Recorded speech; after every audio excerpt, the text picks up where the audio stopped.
안녕하세요. 보통 사람의 영적 기행에 오신 것을 환영합니다. 저는 여러분의 호스트 베네딕트입니다. 패시몬처럼 합리적 이성적으로 종교적 이슈들을 생각해보는 우리 보통 사람들은 지난 비디오 지옥 1편 서양편에서 서양 종교들의 지옥이라는 개념에 대하여 역사 속의 세계 각 문화권 그리고 몇몇 주요 종교 간에 이 지옥이라는 개념이 어떻게 개발되었고 어떻게 다른지 살펴보았습니다. 결론은 물론 없었고 좀 어이없는 쪽으로 헷갈려하며 끝을 맺었죠. 오늘 지옥 2편 동양편에서는 동양에서는 또 어떤 어이없는 지옥 개념을 개발해 왔는지 같이 한번 둘러보도록 하십니다. 잠깐 서양의 지옥 개념과 개발사를 돌이켜보고 시작해야 되겠죠.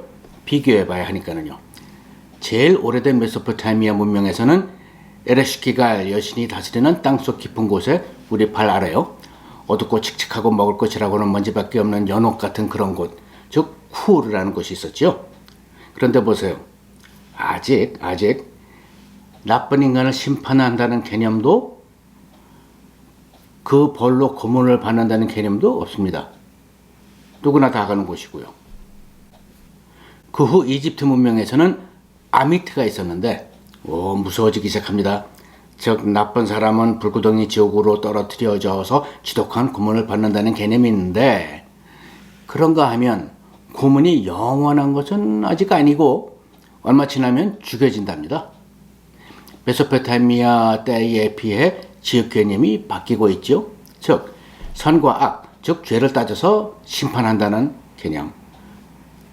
그러나 벌로 받는 고문이 기독교의 지옥과는 달리 영원한 것이 아니라 한참 고문을 받고 나면 죽여준다는 겁니다. 이집트 주변 고대 유대인들에게는 숄이라는 개념이 있었지요. 메소포타미아의 쿠르와 비슷한 연옥 비슷한 어둡고 칙칙하고 활동도 별로 없이 웅성웅성 칩거하는 그런 곳이었는데 그러던 것이 기원전 약 6세기경 그 개념이 둘로 나눠지기 시작합니다. 즉 숄은 야훼를 잘 따르고 착하게 살다 간 죽은 영혼들이 육체적 부활을 기다리는 곳이 되고 반면 사악한 자들은 게헨나의 구덩이로 떨어진다는 내용입니다. 우리가 생각하는 극악무도한 공포의 지옥 개념이 보이기 시작하지요. 즉 선과 악, 즉 죄를 물어서 벌 주는 곳.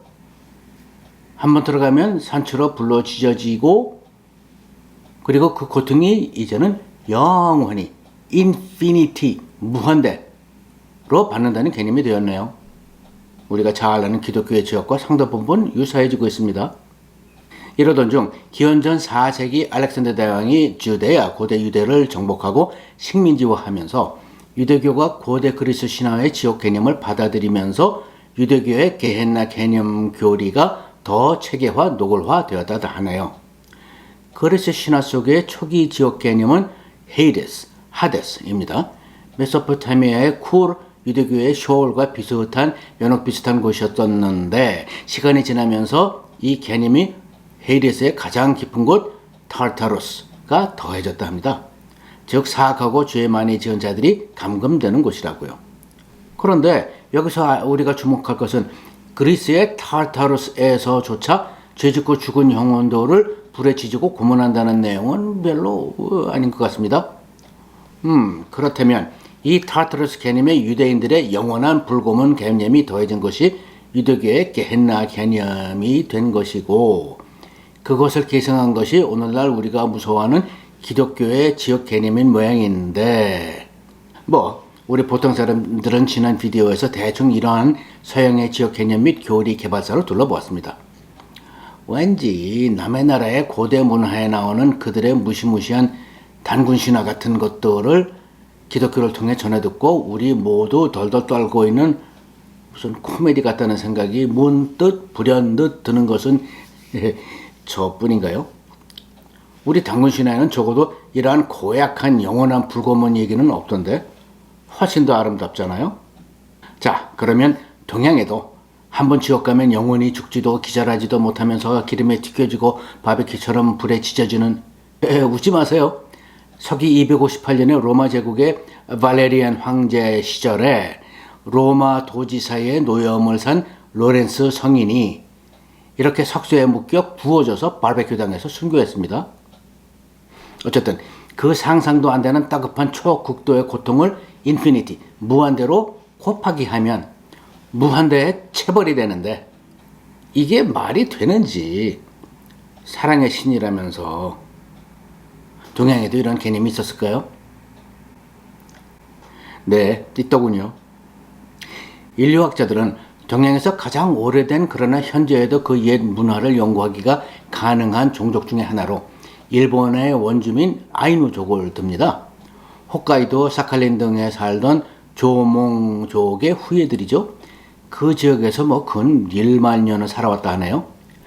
그들의 토속 종교에서는 나쁜 삶을 살거나 자살하거나 살해당하거나 극한 고통 속에서 죽은 이는 구천을 떠돌며 자기가 살아있던 동안 못 이루고 억울했던 것을 해소하기 위하여 산 사람들을 괴롭히는 귀신이 된다는 교리 같은 게 있습니다. 지옥이라는 어떤 목적지가 아니고요.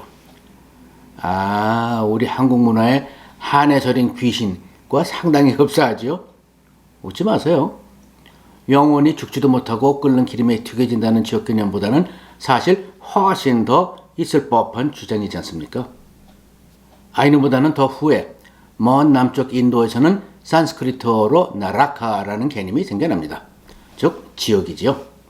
그리고 같은 인도에서 같은 베딕 가르침의 뿌리에서 갈라져 나온 불교이다 보니 불교도 나라카라는 개념을 가르친다 합니다.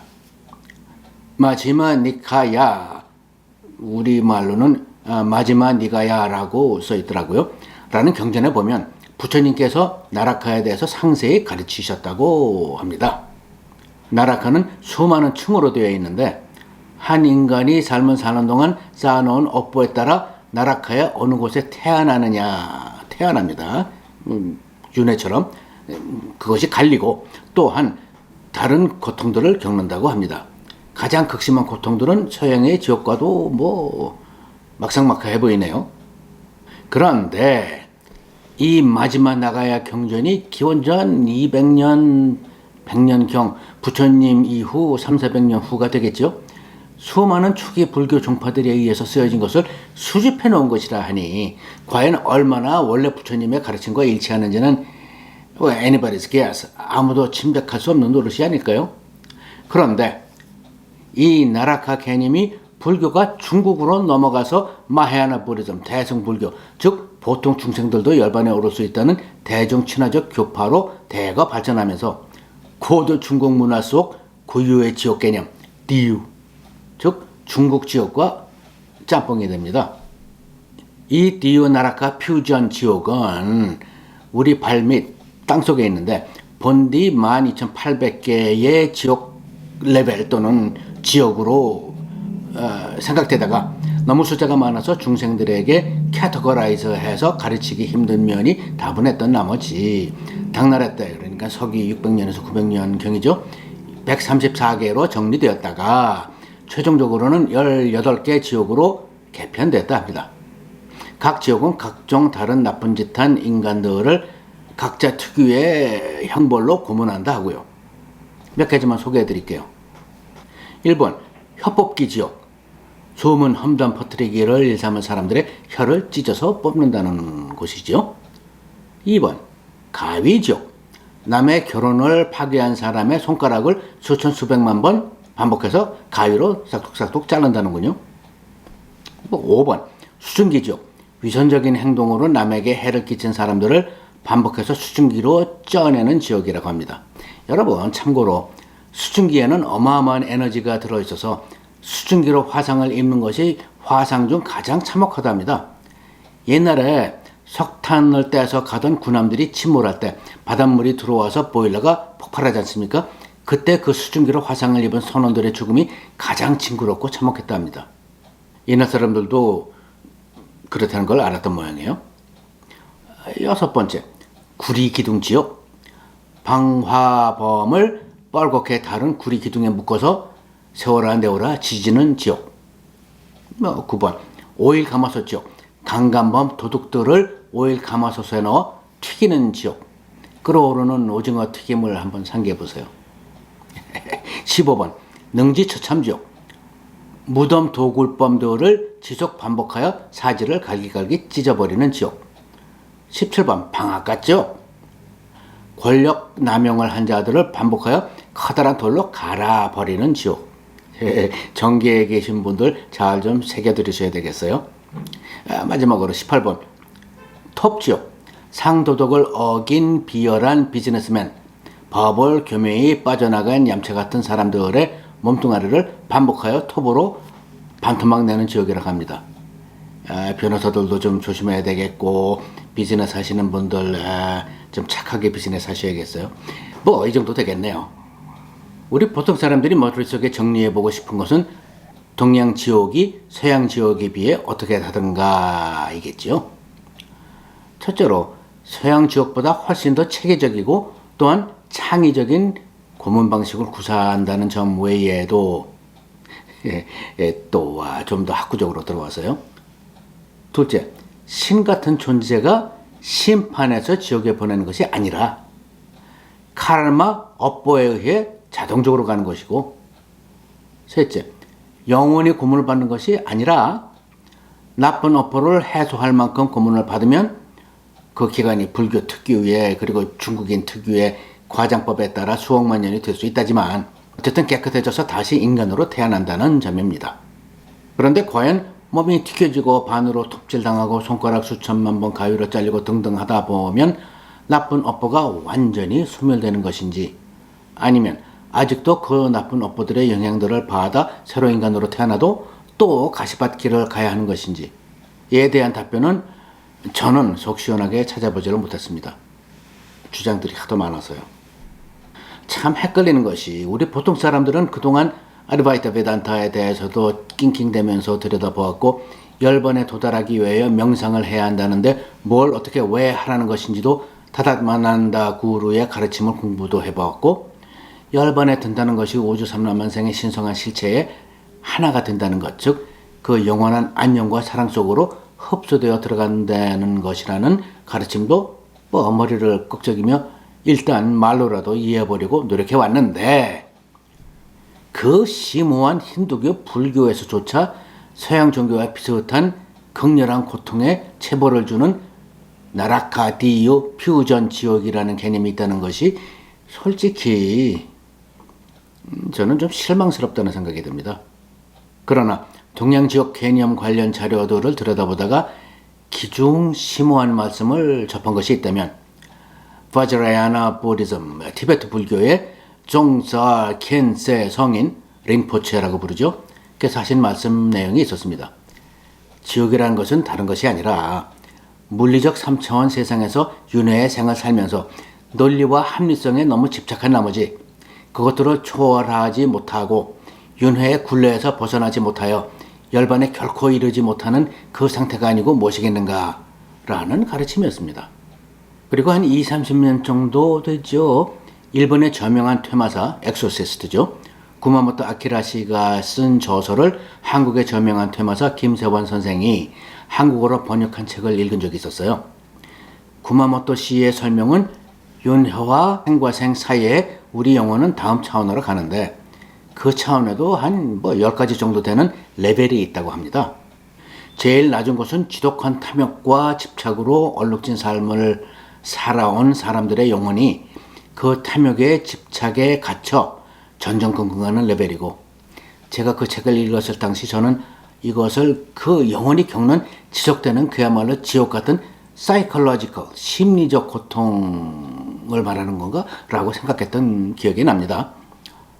그리고 높은 레벨로 올라갈수록 거기의 영혼들은 구마모토 씨의 영안에도 환한 빛으로만 보일 뿐 인체의 형상이 점점 안 보여진다 합니다. 열반에 가까이 다다른 영혼들이기 때문이라고 하는 것이죠. 그리고 그 영혼들은 결국에는 무한한 안녕과 사랑으로 가득한 우주 삼라만생의 신성한 존재에 흡수되어 들어가서 다시는 윤회되어 인간으로 태어나지 않는다라는 내용이었어요. 이 책을 다시 읽어보고 싶은데 불행히도 이제는 시중에 있는 것 같지 않습니다. 여러분들 중에 이렇게 세계 각 지역의 나라들 문화권들의 지옥 개념을 애써서 수집해서 비교해 보신 분들 별로 없으시죠? 저 같은 이상한 인간이나 이런 짓을 하고 앉아있죠. 수박 겉핥기 수준이긴 하지만요. 그런데 이렇게 동서양의 지옥 개념들을 통틀어서 비교해서 훑어보고 나니 뭔가 확 깨는 느낌 드는 건 저뿐인가요? 기분 좋게 술 취했다가 확 깨는 거요. 이거 뭐야?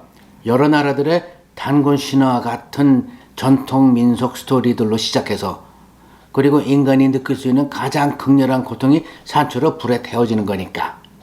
그리고 인간이라는 게 단 몇백 년 전까지만 해도 서로 불태워 죽이고 능지처참하고 여자를 잡아서 윤관하고는 휘발유불에 산초로 태워 죽이고 등등 별 징그러운 짓을 사회적으로 버젓이 하던 동물이다 보니 이런 요소들이 종합되어서 생겨난 개념이 우리가 아는 지옥이라는 개념이라고 생각해 보면 좀 허무하더라고요. 글을 못 읽는 문맹이 인구의 약 98%이던 시절에 만든 나쁜 짓 하면 이렇게 무서운 벌을 받는다라는 도덕 훈계성 얘기인 것들은 분명한데 한 종교의 일정 신을 안 믿어도 이런 벌을 영원히 받는다? 그건 좀 납득이 안 가네요. 사랑의 신께서 왜 그냥 좀 죽도록 냅둬 버리시면 되지. 애써서 영원히 죽지도 기절하지도 못하게 해놓고는 불로 지지고 튀기고 굽고 하려는지 극악 무도한 인간 악질들도 별로 안 하는 짓을 영원히. 도리어 앞서 들여다본 개념들 중 첫째로 좀 초보적이긴 하지만 수긍이 갈 만한 얘기는 아이누족의 구천을 떠도는 불행하고 불쌍한 영혼이 된다는 주장 같고 우리의 무속신앙이 하는 얘기와도 비슷하잖아요. 둘째로 가장 존경할 만한 주장은 티베트 불교의 종사 림포체의 말씀 같고요. 이 주장은 심오한 정통 힌두교 불교의 가르침들과 부합하지 않습니까? 그리고 가장 체계적으로 설득력 있는 설명은 일본의 테마사 구마모토 아키라시의 설명 같습니다. 제게는요. 여러분들도 각자 판단을 하시겠지만은요. 이런 생각들을 해보면서 저는 월드컵 축구와 동네 축구를 생각해 봅니다. 지나가는 뱀한테 아들 낳게 해주세요. 남편 병 낳게 해주세요. 기도하는 동네 힌두교나 돈 벌게 해달라고 10만 배 절하는 동네 불교나 지옥불이 두려워 11조 꼬박꼬박 내고 다른 종교 믿는 사람들은 지옥 간다고 소란을 피우는 동네 기독교 같은 거 말고요. 우리 보통 사람들은 종교 지도자급 실력은 안 되어도 좀 더 월드컵 축구 비슷하게 종교에 접근해 보고 싶지 않으세요? 또 실없는 소리만 했습니다. 감사합니다. 다음에 뵐게요.